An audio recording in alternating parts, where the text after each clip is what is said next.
Ado is one of the most mysterious voices in music. For years, she is hidden behind animation and wild vocals, but today, something different is happening. In Vivarium, she is said to be revealing more of herself than ever before. So as a vocal coach, I want to explore what happens to the voice when the mask drops. Go to the gear to turn on captions in your language, and let's find out together.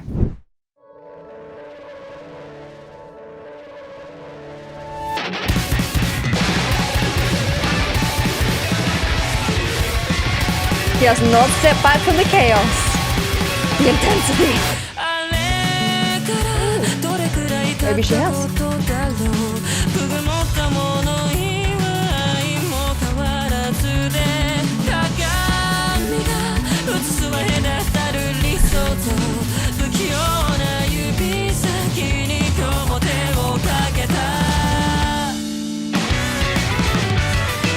There's so much going on, but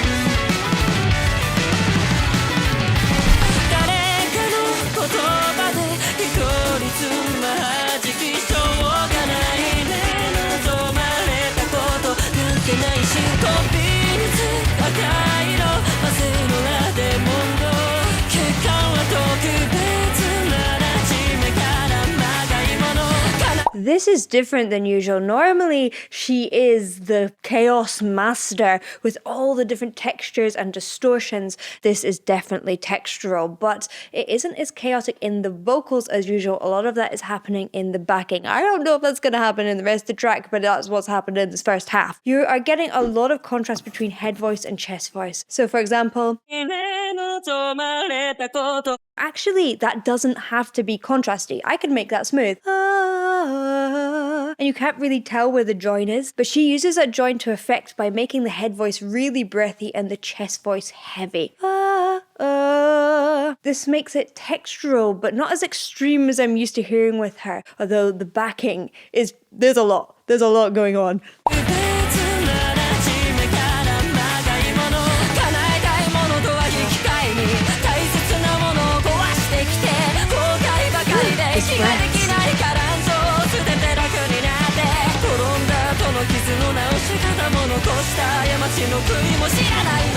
So interesting.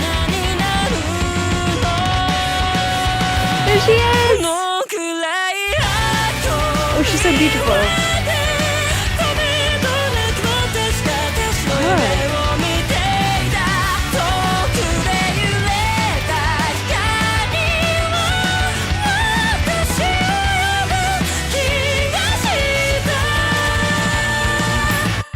What? It's almost operatic. That's a different texture than I've heard from her before.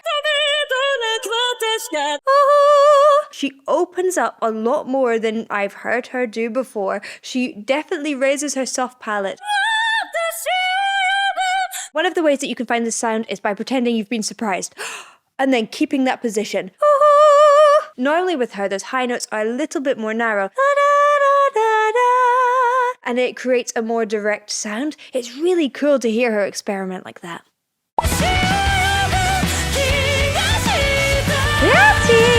Cool.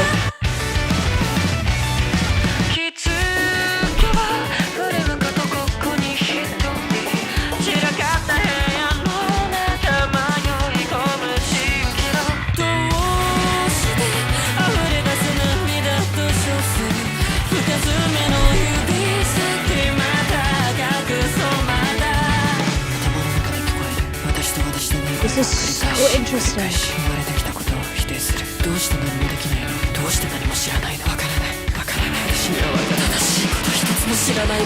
Her speaking voice is low. Lower than I thought.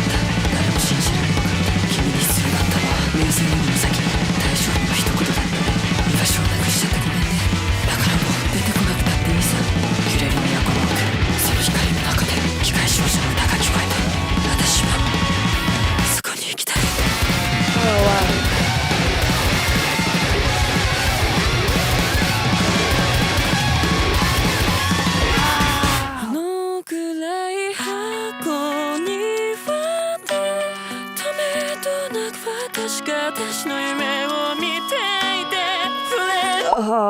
this is so good. I love how textural and chaotic all the backing is. It fully reflects everything that she has done vocally before, but her vocals are smoother and softer, and we're hearing real vulnerability, not vulnerability in the way that I've heard before when she's screaming and fully letting that emotion out, but quiet, gentle vulnerability. It makes me so excited for what's to come because I feel like she's revealing a part of herself that I have never heard before. Now, if you're interested in finding your own unique voice, something that really feels like you, that is exactly what I have just created a course on. It's called Find Your Roar. I'll put a link down in the description.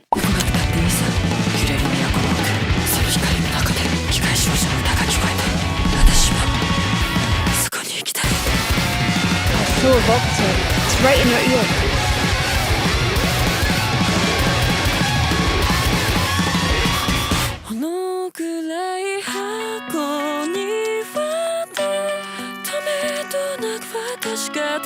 The texture of the sound effects.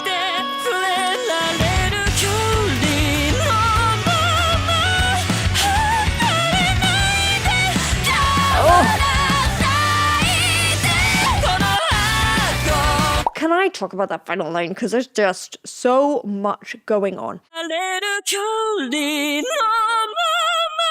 I love the open, almost operatic. Then it flips to a breathy place, which just feels like it shouldn't go there, but it just works. Oh, it's so hard to catch it back into that full sound underneath, but it feels like her voice is breaking with emotion. And then it's completely different again. It's really forward placed, perhaps even nasal, which is really hard to do after the opera section, because when you make that big opera sound, you're raising your soft palates, and when you're making a nasal sound, you bring it down and you let the air travel through your nose. So that shift can be quite tricky to get that fast. But of course, she does it.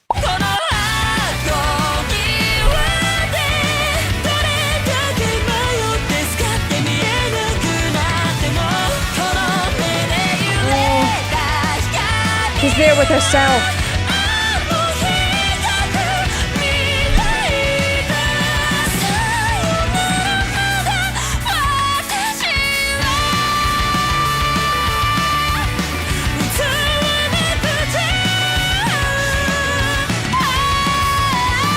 Wow, so cool.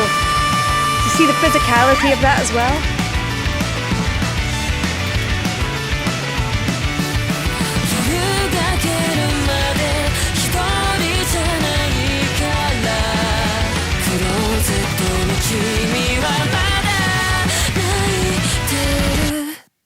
Oh.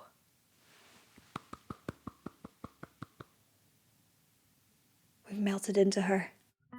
We have just had a glimpse of the real Ado, and it's different. It's beautiful, and I'm really excited to hear what happens next. If you'd like to see a previous analysis of Ado, you can here, and some other Japanese artists. Alright, thank you, and I will see you in the next one. Bye!